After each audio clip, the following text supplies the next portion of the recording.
नमस्कार दोस्तों, आपका आर एस नर्सिंग के रिपोर्ट में फिर से स्वागत करता हूं। आज आपके सामने MCQ क्लास 5 लेके आए हैं। हमने क्लास 4 कंप्लीट कर लिए, 1 2 3 4। आई होप आपको सारी वीडियो पसंद आई होगी। और वीडियो के अंदर कोई डाउट लगता है तो कमेंट बॉक्स में लिख दीजिए और वीडियो को मैक्सिमम से मैक्सिमम लोगों को शेयर करना ना भूलें। स्टार्ट करते हैं क्लास को। पहला क्वेश्चन आपके सामने, Samuel Hahnemann is referred to as founding father of. तो सैमुअल हैनामैन है वो किसके फादर है? ए ऑप्शन है आयुर्वेदा, बी ऑप्शन है एलोपैथी, सी ऑप्शन है होम्योपैथी, डी ऑप्शन है योगा। आपके पास 4 ऑप्शन दिए हुए हैं। 4 ऑप्शन के बारे में बताना है कि जो सैमुअल हैनामैन है वो किसके फाउंडर है। सिंपल सा क्वेश्चन है। तो करेक्ट आंसर की बात करते हैं तो वो है homeopathy. C is the correct answer. C is the correct answer. कभी कभार एग्जाम में क्वेश्चन पूछ लेता है yoga means allopathy, Ayurveda means पूछ लेता है, तो उसकी फुल फॉर्म होती है, देखिए, फाउंडिंग फादर ऑफ होम्योपैथी हुआ सैमुअल हैनामैन, जो जर्मनी के, कहाँ के हैं? जर्मनी के, ये जर्मनी के है। क्लियर। देन आयुष की एग्जाम में कई बार फुल फॉर्म पूछ लेता है, आयुष की फुल फॉर्म क्या होती है? बहुत important, very very important question है और रिपीटेड एग्जाम में पूछा हुआ क्वेश्चन है कि आयुष की फुल फॉर्म क्या होती है? आयुर्वेदा, योगा एंड नेचुरोपैथी, यूनानी, सिद्धा, होम्योपैथी। ये वेरी वेरी इंपॉर्टेंट क्वेश्चन है और बहुत एग्जामों में रिपीटेड क्वेश्चन है कि आयुष की फुल फॉर्म क्या होती है। क्लियर।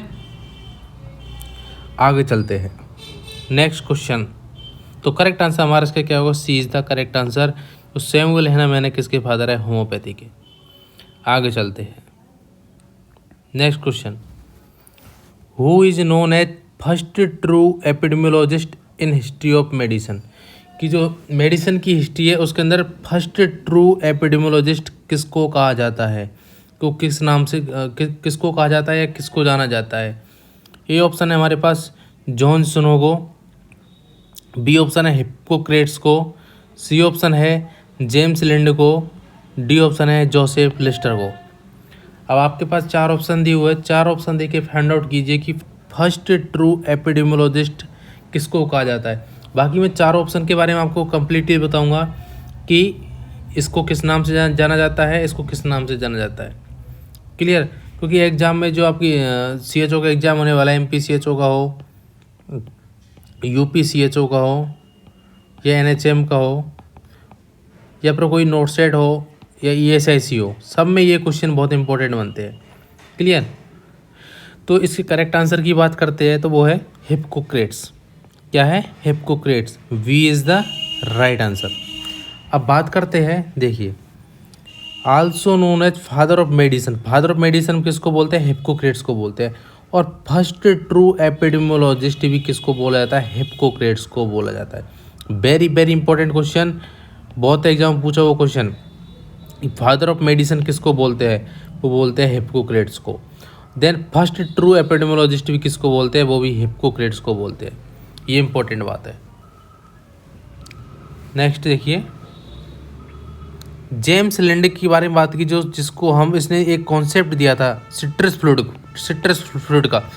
ये एक एम्स का टीचर का एग्ज़ाम हुआ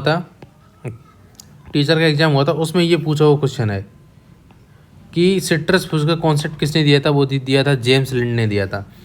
कैन प्रिवेंट क्योर स्कर्वी, जो स्कर्वी से प्रिवेंट करता है। इसने later found to be due to deficiency of vitamin C ascorbic acid. फिर बाद में इसने क्या किया? विटामिन C की डेफिशिएंसी और एस्कॉर्बिक एसिड को फाइंड आउट किया कि डेफिशिएंसी किसकी वजह से हो रही है। देन अब यह जोसेफ लिस्टर को हम फादर ऑफ एंटीसेप्सिस के नाम से जानते हैं। वेरी वेरी इंपॉर्टेंट, एग्जाम में पूछ सकता है फादर ऑफ एंटीसेप्सिस कौन है? तो वो है Joseph Lister is the father of antisepsis. Clear दोस्तों। ऐसे क्वेश्चन को पूरा कंप्लीटली थोड़ी क्लियर करते हुए चलेंगे और क्वेश्चन भी क्लियर करते चलेंगे ताकि आपको एग्जाम में 100% फ़ायदा मिले। आप वीडियो को मैक्सिमम से मैक्सिमम लोगों को शेयर करना ना भूलें। कमेंट बॉक्स के अंदर ज़रूर बताएं कि आपको वीडियो कैसा लगा। आगे चलते हैं नेक्स्ट क्वेश्चन। ये हिप्पोक्रेट भाई साहब जिसने फाउंडर मेडिसिन और फर्स्ट ट्रू एपिडेमियोलॉजिस्ट की खोज की थी। आगे चलते हैं। Next question, father of Indian surgery, Indian surgery के फादर कौन है? ए ऑप्शन की बात करते हैं John Snow, B option Sigmund Freud, C option Sushruta, D option है कुबलर रोज। अगर करेक्ट, ये आपको 4 ऑप्शन दिए हुए हैं, तो बात करते हैं कुबलर रोज। कुबलर रोज ने, ये रॉन्ग आंसर, कुबलर रोज थे उस भाई साहब ने क्या दिया था, डिनाइल की स्टेज दी थी कुबलर रोज ने। डिनाइल, जैसे हम बात करते हैं डाबडा की स्टेज की बात करते हैं, किसने दिया? कुबलर रोज ने दिया था। सिगमंड फ्रॉइड ने कौन सी थ्योरी दी थी?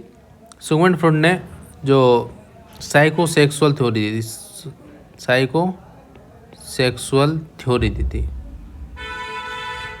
फादर ऑफ इंडियन सर्जरी हम किसको बोलते हैं? सुश्रुता को। C is the correct answer, C is the right answer. क्या होगा हमारा? C is the right answer. Father of Indian surgery, very very important question और बहुत एग्जाम में पूछा हुआ क्वेश्चन है कि फादर ऑफ इंडियन सर्जरी कौन है? वो है सुश्रुता। क्लियर। आगे बात करते हैं, सुश्रुता को हम भी फादर ऑफ प्लास्टिक सर्जरी के नाम से जानते हैं।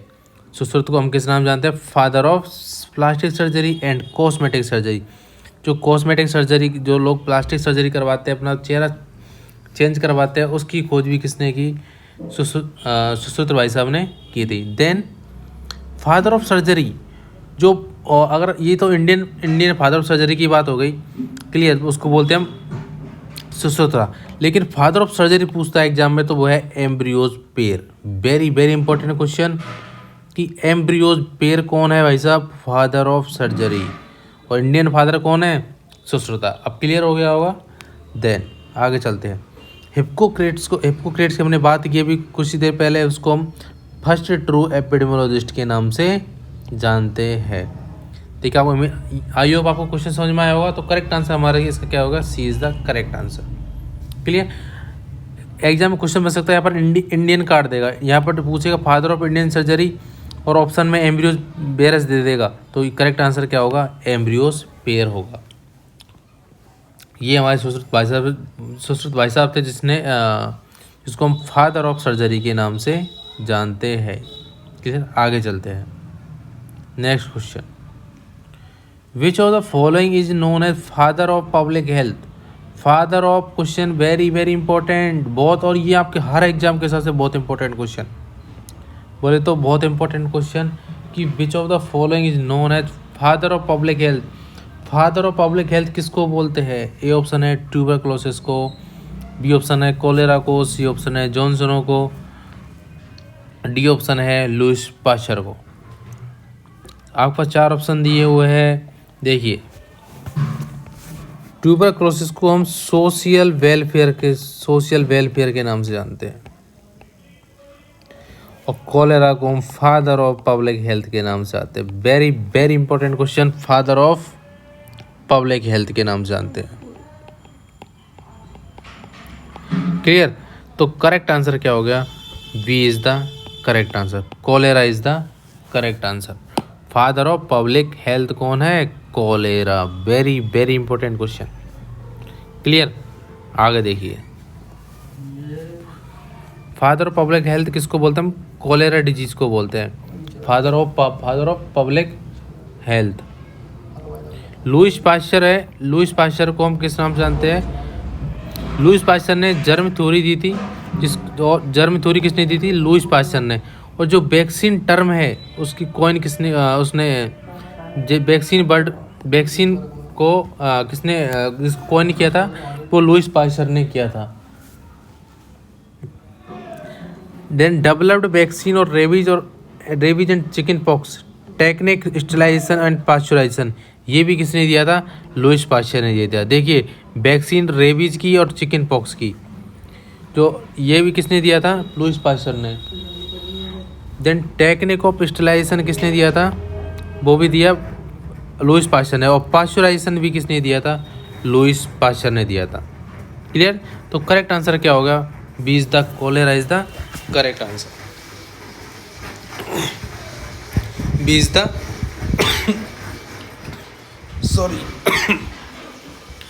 B is the correct answer. Next question, smallpox vaccine was introduce by, smallpox vaccine किसने इंट्रोड्यूस की थी? ए ऑप्शन है पॉल एचार्लेच, बी ऑप्शन है रॉबर्ट कोच, सी ऑप्शन है लुईस पाश्चर, डी ऑप्शन है Edward Jenner. आपके पास चार ऑप्शन दिए हुए, चार ऑप्शन देखिए फाइंड आउट करना है कि राइट आंसर क्या होगा कि स्मॉल पॉक्स वैक्सीन किसने इंट्रोड्यूस किया था?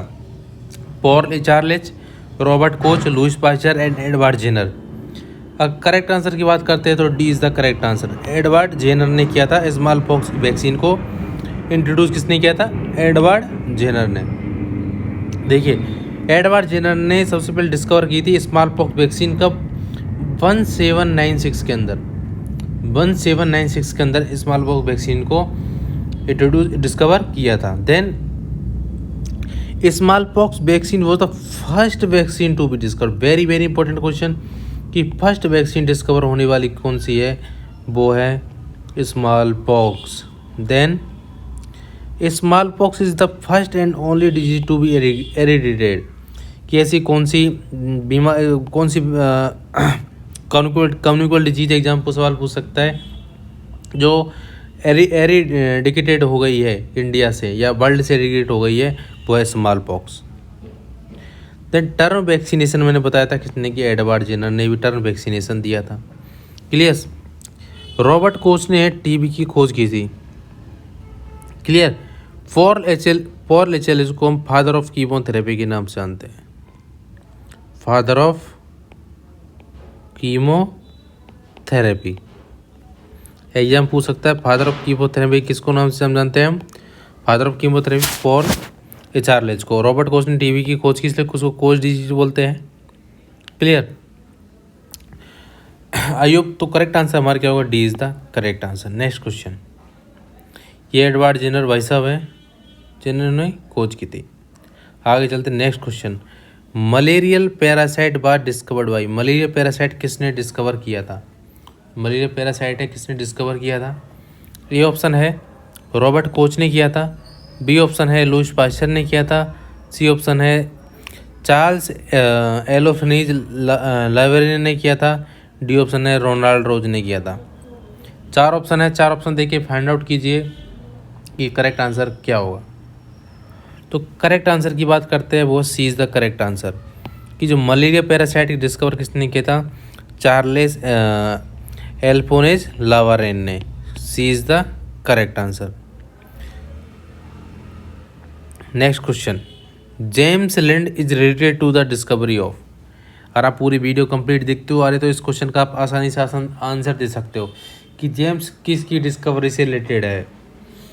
Prevention of scurvy, causes of scurvy, pathogenesis of scurvy, और डी ऑप्शन है all of the above. All of the above, या तो ऑप्शन है कह रहा है कि स्कर्वी से प्रिवेंशन करने के लिए कि क्या कारण है स्कर्वी का और उसकी पैथोजेनिसिटी क्या है स्कर्वी की, या फिर ऑल आंसर है। तो जेम्स लिंड ने किससे रिलेटेड किया था? आपको देखिए फाइंड आउट करना है कि करेक्ट आंसर क्या होगा। करेक्ट आंसर की बात करता हूँ मैं, तो प्रिवेंशन ऑफ, मैंने बताया था prevention of scurvy and citrus food. पिछले क्वेश्चन के अंदर बताया था मैंने prevention of scurvy and citrus food. तो A is the right answer. क्या होगा? A is the right answer. Next question, theory of wave of causation was given by. Theory of wave of causation किसने दिया था? A option है McMahon and Pugh ने, B option Pettenkofer ने, C option John snow ने, D option Louis Pasteur ने। आपके पास चार ऑप्शन दिए हुए, चार ऑप्शन देके फाइंड आउट करना है कि थ्योरी ऑफ वेव कॉजेशन किसने दिया था। ये ऑप्शन है एम.सी. मेहन एंड फ्यूग ने, बी ऑप्शन पेटिन कोफर ने, C option John Snow, D option Louis Pasteur. अगर हम करेक्ट आंसर की बात करते हैं तो एम.सी. मेहन एंड फ्यूग ने दिया था theory of wave causation. Very very important question, और बहुत एग्जाम में पूछा हुआ क्वेश्चन, और आने वाले एग्जाम में 100% पूछेगा क्वेश्चन कि थ्योरी ऑफ वेव कॉजेशन किसने दिया था? वो एम.सी. मेहन फ्यूग ने दिया था। Next question, who is the discover the transmission of malarial by anopheline mosquito. कि किसने transmission of malaria anopheles discover किया था? क्वेश्चन के अंदर पूछा है। ए ऑप्शन है Ronald Ross, B option Laveran, C option Muller, D option है पंपाना। आपके पास 4 ऑप्शन दिए हुए, 4 ऑप्शन देके फाइंड आउट कीजिए कि किसने डिस्कवर किया था। Who is the discover transmission of malaria और anopheles mosquito.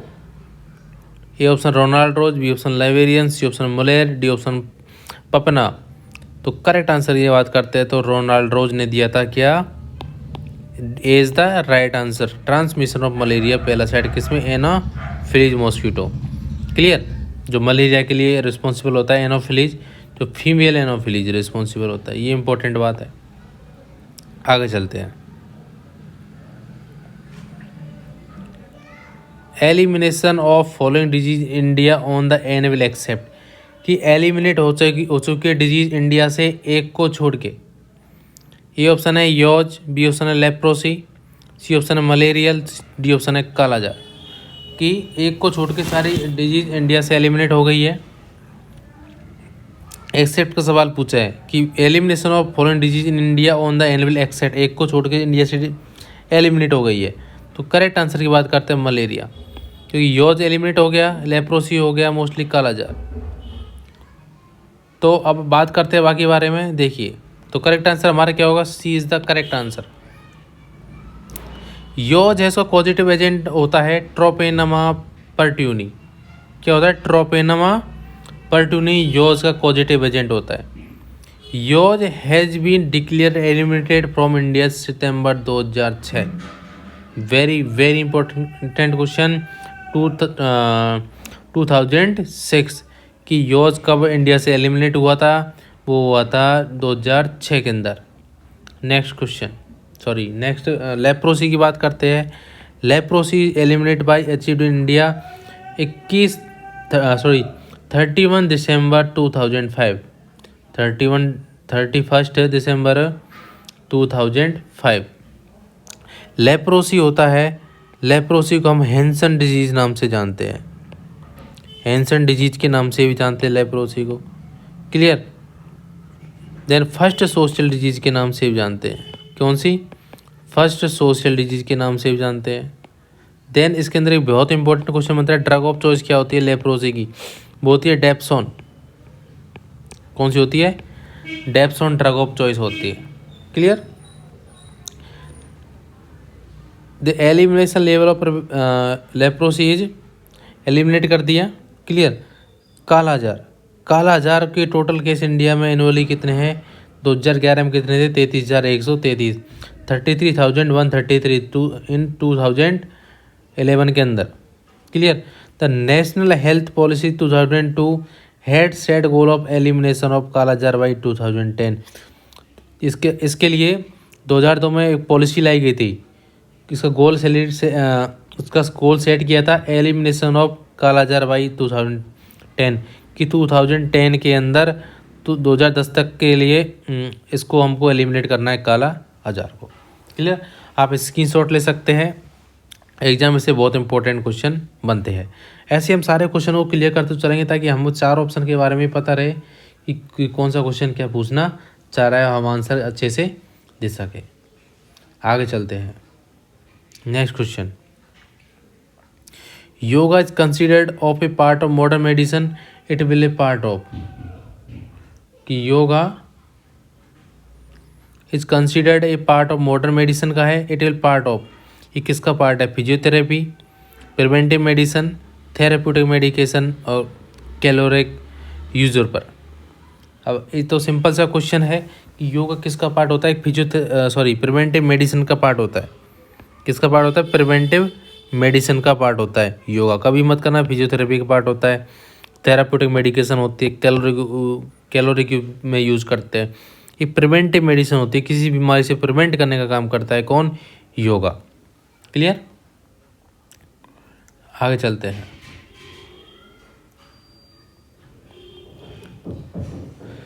The lawyer who design the public health act 1848, कि the lawyer of who design the public health act किसने डिजाइन किया था 1848 के अंदर। ए ऑप्शन है जॉन स्नो, बी ऑप्शन है Edwin चैंडविक, then सी option है जोसेफ लिस्टर, डी ऑप्शन है William for.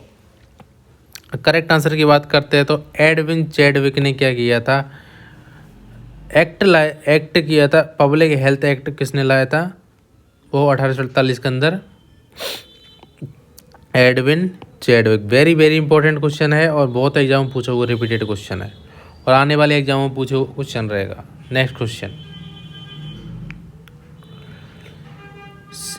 Secret of national health lies in the homes of peoples statement by, कि secret national health lies in the home of people, ये line या statement किसने दिया था।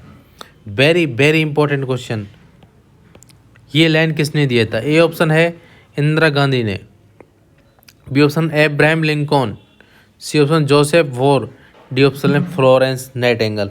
ये बहुत इंपॉर्टेंट क्वेश्चन है क्योंकि ये क्वेश्चन बहुत एग्जाम में पूछा तो नहीं है अभी तक, लेकिन ये एग्जाम में क्वेश्चन बनेगा। शायद एक दो एग्जाम में पूछा हुआ क्वेश्चन है, हाई लेवल के एग्जाम पूछा हुआ क्वेश्चन है, लो लेवल की पूछा नहीं है, तो अब ये क्वेश्चन बन सकता है। Secret of national health lies in the home of people, ये किसने दिया था, वो दिया था Florence Nightingale. Clear, D is the correct answer. देखिए फ्लोरेंस नाइटिंगेल को हम लेडी विद लैम्प के नाम से जानते हैं, लेडी विद लैम्प के नाम से भी जानते हैं, लेडी विद लैम्प के नाम से जानते हैं। फादर ऑफ नर्सिंग जानते हैं। क्लियर, इसका जन्म हुआ था 12 मई 1820 के अंदर, इटली के अंदर। देन 10 अगस्त 1910 के अंदर इसकी डेथ हुई थी। कहाँ पर, इंग्लैंड के अंदर। क्लियर, इसे थ्योरी दी थी, एनवायरनमेंट थ्योरी इसने दी थी। इसको हम 12 इसकी फ्लोरेंस नाइटिंगेल के जन्म उपलक्ष्य में 12 मई को क्या बनाते हैं, 12 मई को हम कौन सा डे सेलिब्रेट करते हैं, नर्स डे सेलिब्रेट करते हैं। ये एग्जाम पूछा सवाल, कब कौन सा डे सेलिब्रेट करते हैं, नर्स डे। और मैंने फ्लोरेंस नाइटिंगेल की एक अलग से क्लास डाली हुई यूट्यूब के अंदर, आप बना के पूरा कंप्लीटली देख सकते हो। क्लियर, उसके बारे में पूरे जितने इंपॉर्टेंट क्वेश्चन बनते हैं उसको सारे बताए हुए हैं। क्लियर, तो करेक्ट आंसर क्या होगा, D is the correct answer. Next question, first bacterium discovered by cause of disease was, कि फर्स्ट बैक्टीरियम डिस्कवर किसने किया था। ये ऑप्शन को सॉरी कौन सा था, TB bacillus, leprae bacillus, anthrax bacillus, plague bacillus. कि फर्स्ट बैक्टीरियम डिस्कवर्ड कौन सी डिजीज़ का हुआ था, ये क्वेश्चन के अंदर पूछा हुआ है। ए ऑप्शन है टीबी बैसिलस का हुआ था, लेप्रोसी का, एंथ्रेक्स का, प्लेग का। आपके पास 4 ऑप्शन दिए हुए, 4 ऑप्शन देख के फाइंड आउट कीजिए कि किसका था। अगर हम करेक्ट आंसर की बात करते हैं तो anthrax bacillus is the correct answer, C is the correct answer. तो सबसे पहले बैक्टीरिया की डिस्कवर किसकी हुई थी, एंथ्रेक्स बैसिलस की हुई थी। ये इंपॉर्टेंट बात है। क्लियर, तो करेक्ट आंसर हमारा क्या होगा, C is the correct answer. आगे चलते हैं। Quarantine was first applied for, कि क्वारंटाइन सबसे पहले किस पे अप्लाइड किया था। ए ऑप्शन है कोविड-19 जो अभी चल रही बीमारी, बी ऑप्शन है ट्यूबरक्लोसिस, सी ऑप्शन है लेप्रोसी, डी ऑप्शन है प्लेग। ये बहुत इंपॉर्टेंट क्वेश्चन है, बहुत ज़्यादा इंपॉर्टेंट क्वेश्चन है। आपको इसके बारे में बताना है कि सबसे पहले क्वारंटाइन किस पे अप्लाई किया था। और सबके दिमाग में आ रहा होगा सर कोविड-19 पे किया, किस पे, कोविड-19, लेकिन बिल्कुल रॉन्ग बात है।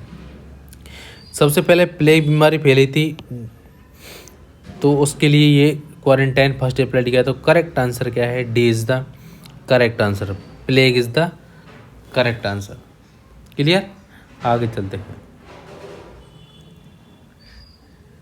सॉरी, इसका डायरेक्ट क्वेश्चन आंसर आपके सामने मिल गया।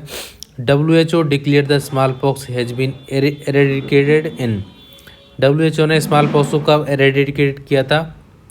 ये ऑप्शन है मई 1978, सितंबर 1984, मई 1980, जुलाई 1987। तो करेक्ट आंसर क्या है, May 1980, C is the correct answer. WHO global eradication of small pox 8 May 1980 के अंदर डिक्लेयर कर दिया था। अब बात करते हैं इरेडिकेशन का मतलब क्या होता है कि टर्मिनेशन, क्या, termination of transmission of infection completely by extermination and infection agent globally only once disease smallpox eradicated in the till date। कि एरिडिकेशन का मतलब क्या होता है कि उस बीमारी का कम्प्लीटली चले जाना, उसके इन्फेक्शियस एजेंट होता है उसका कम्प्लीटली चले जाना, उसको बोलते हैं हम इरेडिकेशन। जो स्मॉल पॉक्स वैक्सीन है वो कम्प्लीटली क्या हो चुकी है, इरेडिकेटेड हो चुकी है। तो करेक्ट आंसर हमारा क्या होगा, C is the correct answer. ऐसे एग्जाम में क्वेश्चन बन सकते हैं। क्लियर, आगे चलते हैं। विच of the following disease known है बैरोमीटर ऑफ सोशल वेलफेयर, कि बैरोमीटर ऑफ सोशल वेलफेयर के कौन सी डिजीज को जानते हैं। वेरी वेरी इंपॉर्टेंट क्वेश्चन, बहुत इंपॉर्टेंट क्वेश्चन, फटाफट से आंसर बताइए। ट्यूबरक्लोसिस को, कॉलेरा को, लेप्रोसी को, मलेरिया को। आपने बताया था लेप्रोसी को हम किस नाम जानते हैं, हैंसन डिजीज के नाम से जानते हैं। लेप्रोसी को हम हैंसन डिजीज के नाम से जानते हैं। क्लियर। कॉलेरा को father of public health.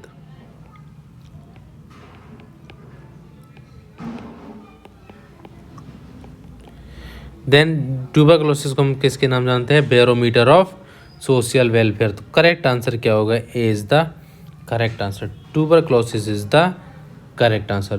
Tuberculosis की मैंने कम्प्लीटली टीवी की पूरी कंप्लीट क्लास ली हुई है यूट्यूब के अंदर, आप वहाँ जाकर पूरी कंप्लीट क्लास दे सकते हो। 2 to 3 आवर्स की कंप्लीट क्लास है। आगे चलते हैं। Breast feeding week is celebrated on, कि ब्रेस्ट फीडिंग वीक कब होता है। ए ऑप्शन है first week of March, B option है first week of July, C option है first week of August, D option है 1 दिसंबर। आपको पूरी वीडियो पसंद आ रही होगी और वीडियो को मैक्सिमम लोगों को शेयर करना ना भूलें। आगे चलते हैं। ब्रेस्ट फीडिंग वीक सेलिब्रेट कब किया जाता है, तो करेक्ट आंसर की बात करते हैं फर्स्ट वीक ऑफ अगस्त के अंदर। ऐसे क्वेश्चन एग्जाम में डायरेक्टली आते हैं, आपको डायरेक्टली जवाब देना होता है। आगे चलते हैं। ब्लैक डेथ किसको बोलते हैं, प्लेग को, dengue, tuberculosis, then cholera. 4 option है आपके पास कि ब्लैक डेथ किसको बोलते हैं। ये ऑप्शन प्लेग को, डेंगू को, ट्यूबरक्लोसिस को, कोलेरा को। फटाफट से आंसर बताइए क्या आंसर राइट होगा, किसको बोलते हैं ब्लैक डेथ। तो करेक्ट आंसर की बात करते हैं प्लेग को हम किस नाम जानते हैं, ब्लैक डेथ, जिसको हम काली मौत बोलते हैं। ब्लैक डेथ को किस नाम जानते हैं, काली मौत। आगे चलते हैं। Next question, world health day celebrated on, कि वर्ल्ड हेल्थ डे कब सेलिब्रेट किया जाता है। ये ऑप्शन है 1 दिसंबर, बी ऑप्शन है 31 मई, सी ऑप्शन 7 अप्रैल, डी ऑप्शन है 8 मई। तो 7 अप्रैल को हम कौन सा डे मनाते हैं, वर्ल्ड हेल्थ डे। तो करेक्ट आंसर क्या होगा, C is the correct answer. 2020 का WHO का थीम क्या था, year of the nurse and midwife, ये थीम था। क्लियर। अब 2021 का थीम अभी आएगा। क्लियर। तो करेक्ट आंसर क्या होगा, C is the correct answer. आगे चलते हैं। 3 डे डिजीज किसको बोलते हैं। ए ऑप्शन है रुबेला को, बी ऑप्शन है रूबियोला को, सी ऑप्शन है रिजियोला इन्फेंटम को, डी ऑप्शन है मीजल्स को। तो करेक्ट आंसर की बात करते थे कि 3 डे डिजीज किसको बोला जाता है। फटाफट से 4 ऑप्शन आंसर बताइए कि किसको बोला जाता है। तो हम बोलते हैं रुबेला वायरस को। कौन सी डिजीज बोलते हैं, थर्ड डे डिजीज के नाम से जानते हैं, किसको, रुबेला को। आगे चलते हैं।